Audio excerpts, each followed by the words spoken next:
جی آج تو نہیں نا لوگ معجزے مانگتے آج بھی لوگ کرامتے اور معجزے، اللہ معاف کرے، جو چیزیں معجزہ تو ہو نہیں نہ سکتا، لیکن آج بھی لوگ، آپ یقین کریں، کہتے ہیں یہ بڑی نمازیں پڑھتا ہے تو پھر بخشا کیوں نہیں گیا، پھر کیوں نہیں منو سلوا کیوں نہیں اترا اس پر، پھر میں بھی اسی طرح ہی ہوں، کیا اس کے اندر خوبی آ گئی؟ مولوی بھی ویسے ہی ہے، صوفی بھی ویسے ہی ہے، لوگ مانگ نہیں رہے، لوگ دلیلیں مانگ نہیں رہے، ابھی بھی لوگ بحث نہیں کرتے، کیا فرق آ گیا جی، ویسے ہی ہیں سارے۔ اللہ تعالیٰ سے ڈرنا چاہیے، ہمیں سامنے والے کی طرف دیکھ کر صحیح ہونے کا حکم نہیں ہے، ہمیں اپنی اصلاح کا حکم ہے، اپنی طرف دیکھ کے اپنے آپ کو ٹھیک کرنے کا۔ الزام لگا کے گزر جانا، اس کا کوئی مطلب، سنو اور یاد رکھو، حضرت صالح علیہ السلام سے کہنے لگے پہلے معجزہ دکھائیں، تو حضرت صالح علیہ السلام نے فرمایا اونٹ کہاں سے پیدا ہوتے ہیں؟ کہا اونٹنی کے بطن سے۔ فرمایا آؤ میں تمہیں پہاڑ کے اندر سے اونٹنی پیدا کر کے دکھاتا ہوں۔ کہاں سے؟ پہاڑ کے اندر سے۔ حضرت نوح ساتھ لے کے گئے تو پہاڑ کے اندر سے اونٹنی نکلی، اور اونٹنی بھی گابن تھی، اس کے پیٹ میں بچہ، اور اونٹنی اتنا دودھ دیتی تھی کہ ساری بستی دودھ پی جاتی تھی، پھر بھی دودھ بچ جایا کرتا تھا۔ لیکن حضرت نوح علیہ السلام نے فرمایا اب تم نے دیکھ تو لیا یہ اسے، یہ جتنا دودھ دے گی روٹی بھی اتنی کھائے گی، ایک دن تم سارے پانی پیو گے، ایک دن یہ سارا پانی پیا کرے گی، ایک دن تم سارے باقی جانوروں کو گھاس کھلاؤ گے، ایک دن یہ اونٹنی، اور اونٹنی کا نام کیا؟ ناقۃ اللہ، اللہ کی اونٹنی۔ کس کی اونٹنی؟ نام کیا ہے؟ اللہ کی، یہ اللہ کی اونٹنی ہے۔ تو حضرت نوح علیہ السلام کی اونٹنی، فرمایا اس کی بے ادبی نہ کرنا۔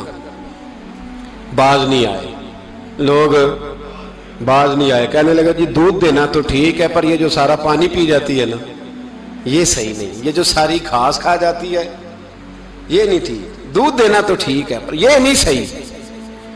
آپ نے فرمایا اسے کچھ نہ کہنا، اللہ کی اونٹنی ہے۔ میں کہا کرتا ہوں ان لوگوں نے ناقۃ اللہ کی بے ادبی کی، حضرت نوح علیہ السلام کی اونٹنی کی ٹانگیں کاٹ دی، صالح علیہ السلام کی۔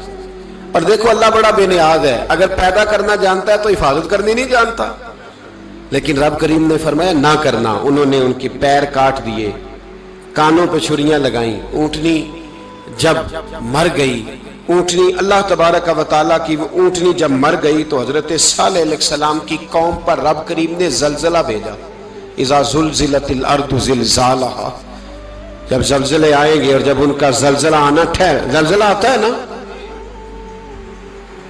کیا کرتی ہے قوم؟ لا الہ الا اللہ، لا الہ الا اللہ، کلمے جاری ہو جاتے۔ بلکہ ایک دفعہ ایسا بھی ہوا کہ مسجدوں میں اعلان ہونے لگے زلزلہ آ رہا ہے، جو فجر کے لیے نہیں اٹھے زلزلے کے لیے وہ بھی اٹھ گئے، جن کا دعویٰ ہے نا میری سویرے آنکھ نہیں کھلتی، ان کی لگی نہیں کتنے گھنٹے، بعد میں بھی نہیں لگی، ٹی وی پہ اعلان ہوتے رہے کوئی نہیں آ رہا سو جاؤ چپ کر کے، لیکن آنکھ لگی۔ موت سے تو ڈرتا ہے، اللہ سے ڈرتا ہی نہیں، موت کا خوف ہے رب کا نہیں۔ زلزلہ آیا ساری قوم تباہ ہو گئی۔ بتاؤ اگر ناقۃ اللہ کی گستاخی ہو تو اللہ ناراض ہو جاتا ہے، اور اگر اولیاء اللہ کی ہو، اگر اولیاء اللہ کی ہو تو رب ناراض نہیں ہوتا؟ شرم نہیں آتی لوگوں کو داتا صاحب کی بے ادبی کرتے، شرم نہیں آتی لوگوں کو غوث اعظم کی گستاخی کرتے، حیا نہیں آتی جنہوں نے دین پھیلایا ان کی بے ادبی؟ میں درد سے کہتا ہوں، رو کے کہتا ہوں، اور اگر کلیجہ پھٹ سکے تو میں دکھاؤں زخم کتنے۔ ایک حج کے موقع پر ایک بابا جی، اس سال 4,80,000 روپے کا پرائیویٹ حج تھا، اور بابا جی کی کیفیت کمزور تھی، بیچارے بیمار تھے، اس کے باوجود وہ گئے، بوڑھے آدمی، جا کے بیٹھیے، بزرگ، اور کتنی مشکل ہے وہاں منا، مزدلفہ، عرفات، طواف زیارت، کتنا مشکل کام ہے طواف زیارت کرنا، طواف وداع کرنا، کس کٹھن سے حج کیا، بڑھاپے میں پیسے بھی لگائے، اور جب وہ روضہ رسول پہ گئے صلی اللہ، اور انہوں نے جا کے نبی پاک صلی اللہ علیہ وسلم کے روضے کی طرف منہ کر کے درود شریف پڑھا تو ایک ملا نے اٹھ کے کہہ دیا تو مشرک ہے۔ تو میری روح کانپی، میں نے کہا تجھے شرم نہیں آئی، حیا نہیں آئی؟ اس کی عمر دیکھ، کس بڑھاپے میں کہاں سے چلا، کہاں آیا۔